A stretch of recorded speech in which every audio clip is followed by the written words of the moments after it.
Percy gasped. "Ooh, she looks magnificent," exclaimed Emily.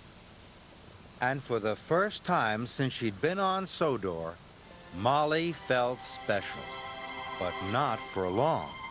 A strong gust of wind blew one of the tarps into the air. "Oh no!" gasped Thomas. Now everyone could see there was nothing inside. "Those freight cars are empty," Gordon huffed. "I knew it couldn't be as important as the express." "So there isn't a special?" Percy puffed sadly. Molly felt silly and not very important at all, so she puffed away as fast as she could.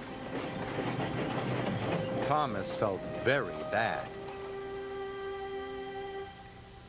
Just then, Sir Topham Hatt called the station master. And the station master came to see Thomas. "There are lots of engines waiting at the coaling plant," the station master said. "They're waiting for Molly's freight cars."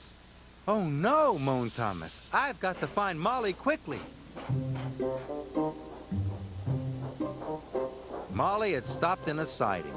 She looked very sad. "I'm sorry I made you look silly," puffed Thomas, "but they are waiting for your empty freight cars at the coaling plant." "But I've nearly run out of coal," moaned Molly. "Don't worry," puffed Thomas. "I can help you get there." So Thomas pushed and Molly pulled. Thomas and Molly worked together. And they arrived at the coaling plant in no time at all. There were lots of engines waiting for them. They all needed the empty freight cars to start their nighttime deliveries. "Your empty freight cars were important after all," puffed Thomas.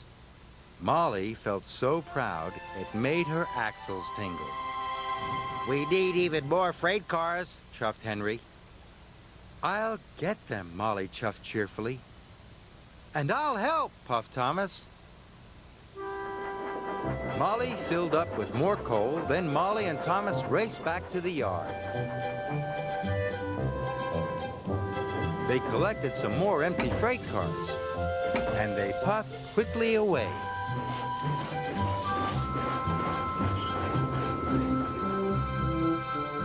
Gordon was stopped at a junction.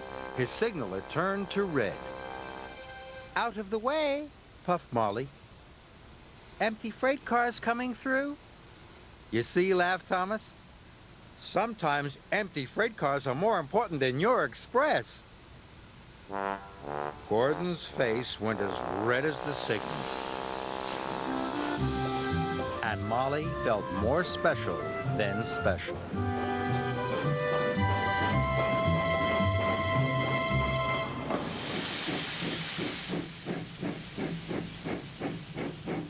Percy, Diesel, and James all want to go to the Washdown, but Emily is blocking their way.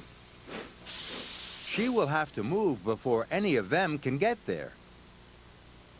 Who do you think will get to the Washdown first? Here comes James, but how will he get Emily to move?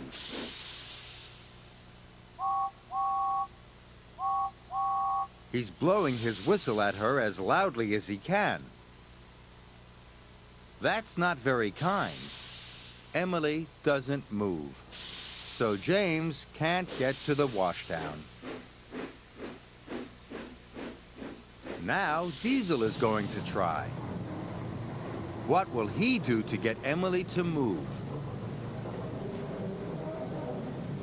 Diesel is trying to shunt Emily out of the way.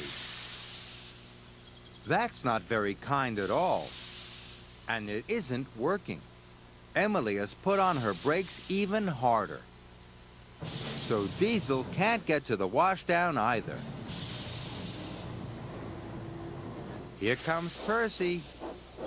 What do you think he will do? Percy isn't whistling or trying to shunt Emily out of the way. He's asking her kindly. "Would you mind moving, please, Emily?" It's worked. Emily is moving into the siding. Percy will be first to the washdown, and all because he asked kindly.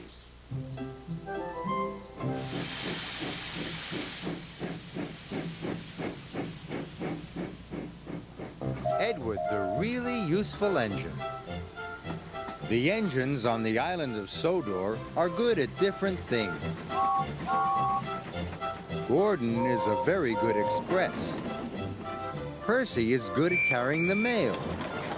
And when Edward is not hauling freight cars, he is very good at being a back engine.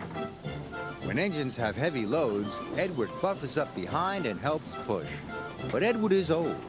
Some engines think this makes him unreliable. Edward is a useless old steampot, Gordon sniffed.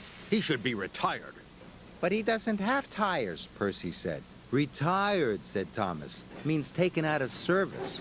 And not a moment too soon, said Gordon, and the other big engines agreed with him. But Percy was very upset. Later, his driver asked him why he looked so glum. Percy told him about Edward. The big engines don't think he's useful anymore, he said. Percy's driver saw Sir Topham Hatt and told him what Percy had said. I will attend to the matter immediately, said Sir Topham Hatt. Sir Topham Hatt had a plan. The new loop line is completed, he said to Edward. I want you to teach Stepney how to run it properly. But, sir, he asked, who will look after the freight cars? Duck will do your work, Sir Topham Hatt replied. When the other engines heard Duck was going to help them, they were pleased. Duck is very reliable, said Henry. It makes no difference to me, said Gordon pompously. I don't need a back engine. And he wheezed away.